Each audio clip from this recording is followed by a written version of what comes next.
Greetings. Once again, we begin our learnings with a new thing that we will be going and doing today.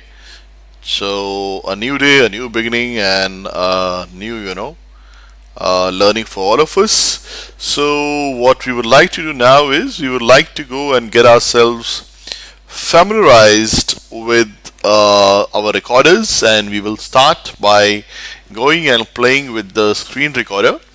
So to that effect, I will proceed to go and create a screen recording for us. Let me just go and get rid of certain undesirables at the moment.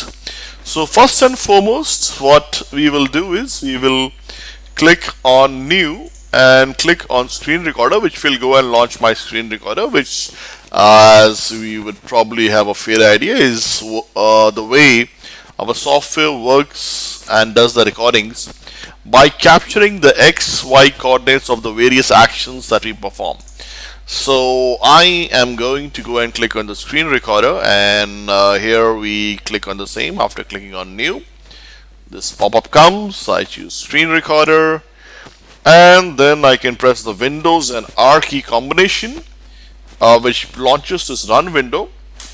And in this run window, I give it a backspace and I go and type in a notepad. And here I can write, some line or two just to, get ourselves familiarized with the screen recording. And once I've done the job, I can just go and stop this one. If I wish, I can go and specify a particular folder apart from the default one where it is currently trying to save. Should I have a requirement to do so, I can create a new folder structure by using this folder icon.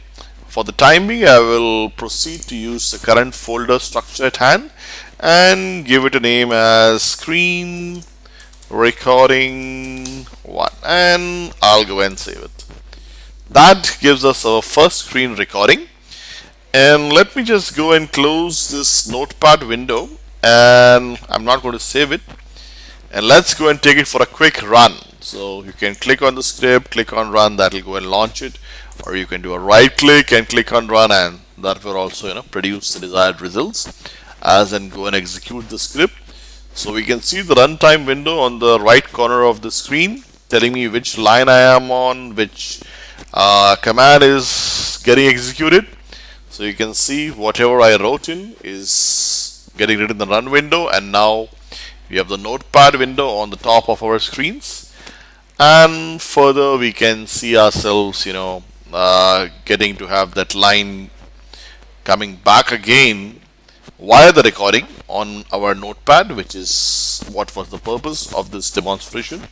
So that is our untitled notepad window which we just opened, and I can now go and create another recording on top of this, because the objective is to have two recordings working on the same surface, one after the other. So I will click on new once again and choose screen recorder once more.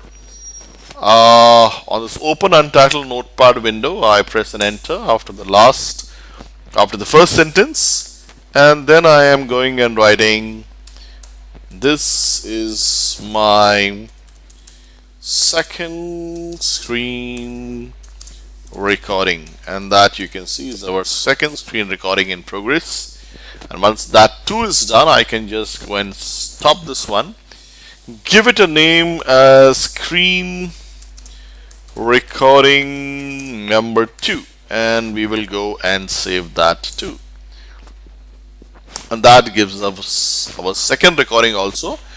And now I can in all probability close this notepad window so that we can see if we run both these scripts one after the other, are we able to get the desired results. I mean, that's the whole objective. The software, the script should be able to replicate what we just did on its own.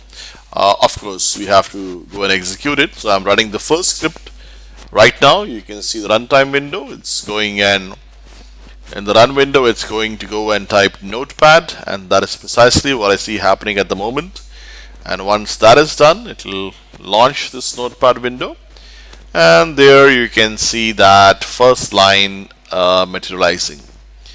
So the first line of code coming in, a line of our script coming in, and that finishes my first screen recording, coming to a closure. And now I can click on the second screen recording and run that too, and if all goes well, it should go and now bring in the second line within my untitled notepad, and we should have the action continuing within this notepad window. And we are waiting for the second lines to happen, and that is what we have been able to see successfully happening on the screen. So that was the second recording also going and getting the job done. So two screen recordings, just something basic to start with, I would say. Screen recorder, useful way of going and doing recordings, works purely on coordinates basis, captures the XY coordinates wherever you perform the action, and then it is able to replicate whatever actions you perform. I'm going to go and close this untitled notepad window. Let's also go and have a quick quick peek inside our script, what got created as a result of this recording. So I'm going to do a right click on this recording, and I'm going to go and click on edit, and let's see what happens. It will go and open our task editor. You can see these are the lines of code which got created as a result of all the actions that we just did. On the left hand side, you can see the commands. We have a visualize section which captures the screenshots of all the actions that we did undertake. And on the right side, you have your variable manager where you can see your variables. We have local variables which will come to life within the script and will terminate once the script finished execution. And on the other hand, we have system variables which are created, maintained, manipulated, edited by the software, and they have a lifespan well before the script started executing, and they will continue to exist even after the script finished. So these are controlled, manipulated, regulated by the software. So nevertheless, we can use them for our scripting, which we will be doing as we go ahead. So that was to give us a quick peek into the screen recorder, and I hope you're all comfortable at this point. So until our next learning, thank you.